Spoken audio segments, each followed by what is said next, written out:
ensonga ya Isma mwanyinaze mukama omwoyo gagulamuze kisa atakusonyiwa ebyakusobako naye abadde mwogezi ayogere ebiruma ku bantu naye akati abantu bamutandise okukikozesanga threat nti mwabogera ayogere nnyo nemwe mujja kubanga aba Isma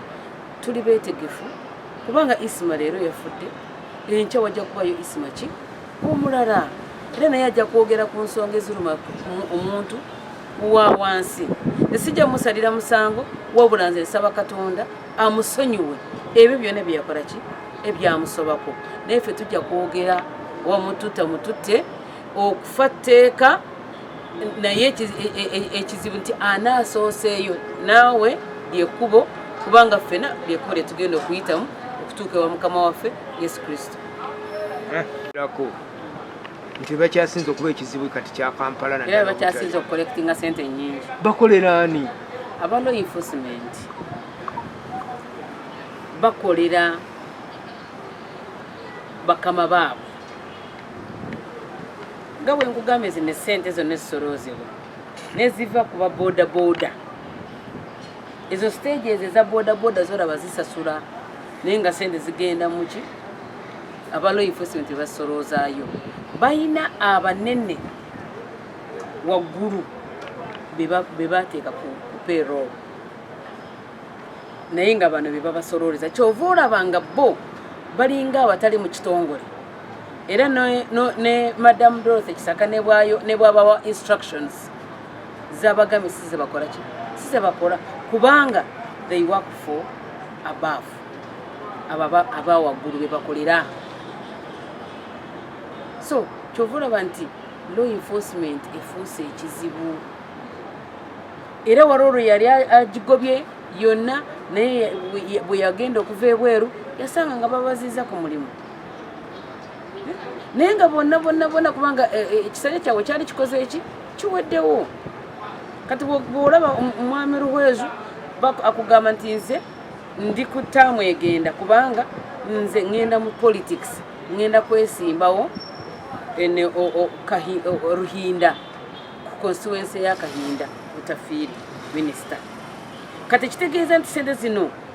azijjamu agenda mu politics tafuddeeyo oba alumiza bameka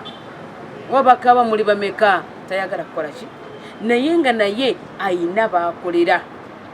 bakamaabe abamu bali mu kitongole abamu bali mu bitongole birala abamu ba ministers batuula nabo n'agabana ki kubanga omukyalo oyo yakubibwa mu maaso ga poliisi owerufula naye tewali wa enforcement eyagamba nti kataase era tebalinnyawo kubanga gwe mulimu gwabwe ogw'okubanga guprotectinga abantu baabwe abali muki mu butale ate ne bagenda bafuna ekizibu ekirala essaawa zino we tutaali abazadde baffe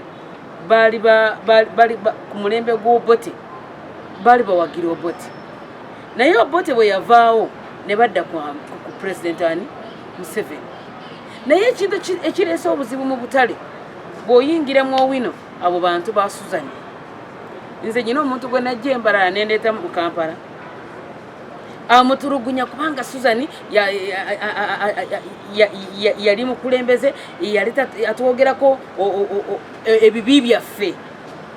era n'essaawa ya leero sisirise enkola ki mbyogera reports nziwandiika madamu nenzimuleetera buli wempulira obuzibu naye neosanga ng'otulugunya omuntu omulanga kubanga yali wa Suzan kati no Owino yonna bagite kubanga Owino naleka legacy gyotalijjawo nti abantu abali mu Owino enkwata gye nabakwatamu obulungi bwe buwagizi bwe nina ne bw'ogamba nti kalulu kati kankuwa ekisembayo ne bw'ongamba nti Suzan nze ndi munyankole envambalano minisita wa Kampala Misa Kabanda ava mu Kisenyi ne bw'ongamba tugende twesimbe waaba babiri wano mu Owino tasobola kunkundya kalulu kubanga abantu nabakolera mu mazima naki n'obwenkanya naye mulekerawo okutulugunya abantu omulanga nti oyo omuntu wa Suzan kati bakunoonye nti kubanga gwe waliwo obote kati essaawa zino tugenda naki abo abantu KCC yanibadde bakwata bulungi kubanga kati bantu baani ba KCCA tebakyali ba Suzan.